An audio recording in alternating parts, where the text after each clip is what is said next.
হুট করেই প্ল্যান। মাত্র 2 দিন আগেই বন্ধুর সাথে ঠিক করলাম যে তারাপীঠ যাব। যেই কথা সেই কাজ। ঘড়ির কাঁটায় তখন রাত 9:30 বাজে।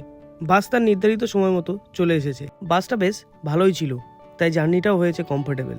সারা রাত বাসে দুলে নিতে ঘুমানোর পর যখন চোখ খুলল আমরা তখন রামপুরহাট। রাত তখন ঠিক 2:30। বাস থেকে নেমেই দেখি এক ঝাঁক টোটোওয়ালা দাঁড়িয়ে আছে। বেশিক্ষণ দেরি না করে বেরিয়ে পড়লাম তারাপীঠের উদ্দেশ্যে। ভোরের হালকা ঠান্ডা হাওয়া আর শুনশান রাস্তা।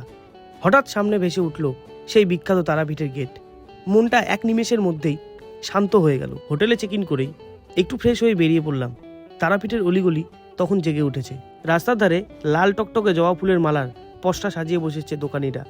সেখান থেকে একটা মালা আর ডালি সাজিয়ে নিলাম মায়ের জন্য। মন্দিরের সামনে যেতেই আমি তো অবাক, এত মানুষের ভিড় আর সবার মুখে একটাই শব্দ, জয় মা তারা। এই ভক্তি আর পরিবেশটা জাস্ট অন্যরকম ছিল।